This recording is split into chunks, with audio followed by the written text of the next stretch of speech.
Hello mga kapobre,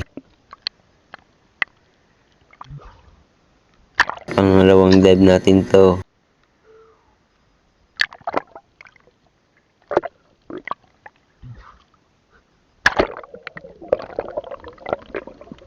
Bagong camera at bagong pana natin, kaya lang ito nangyari unang dive pa lang.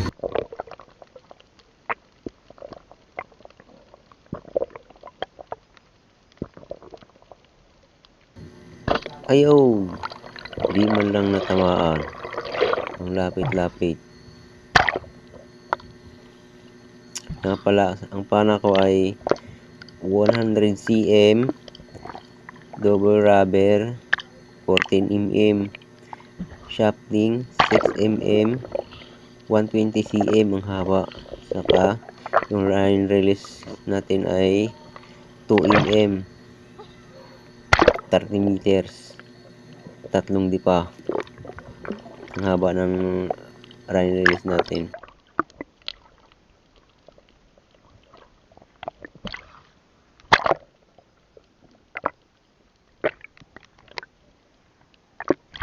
Sayang lang mga kapobre, hindi pala natin na-charge ang camera ko.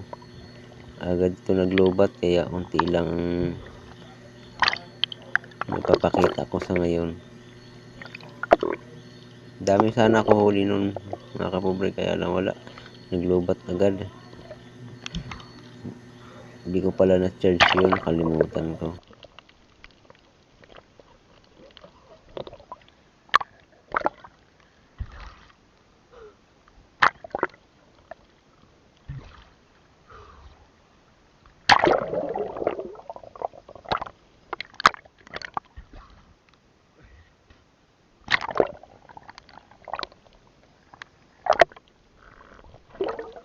Reload muna tayo ng rubber, pangalawang dive.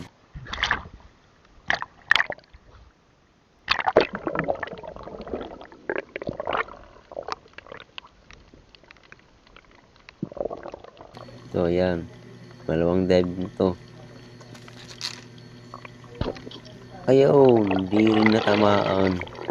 Ang lapit-lapit lang, hindi natamaan. Nga pala mga kapobre, yung dagat ay maalon talaga yan. Saka medyo malabo ang dagat. Pangatlong dive natin. Dito, try ko bumaba. Baka sakaling may lumapit dahil malabo ang dagat. Try ko bumaba. Baka sakaling may lumapit. Kaya lang, parang napapansin ko walang lalapit. Kaya umahon na lang ako agad. Lumipat na ako ng pwesto. Doon ako sa mababaw na parte.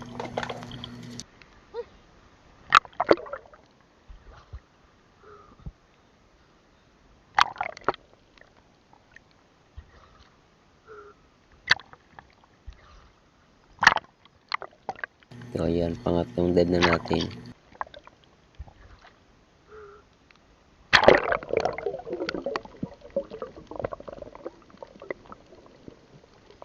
So ayan, dyan na.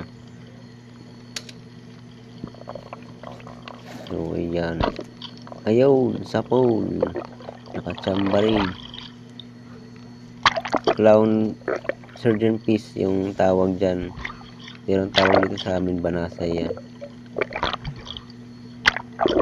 Yun lang munang pinabana natin kasi pang ulam. Kaya yun lang mapapakita ko sa inyo mga kapobre, dahil yun lang ang buhay ng camera natin, saka yung battery natin. Kaya yun lang muna may papakita ko. Sa mga mandadagat pala, magtira tayo ng pang-ahon. Nasa ilalim tayo ng dagat.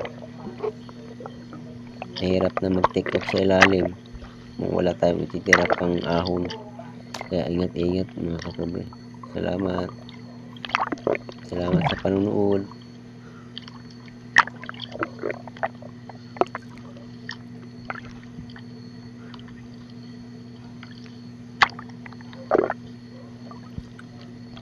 Kasi mababaw lang yan na parte.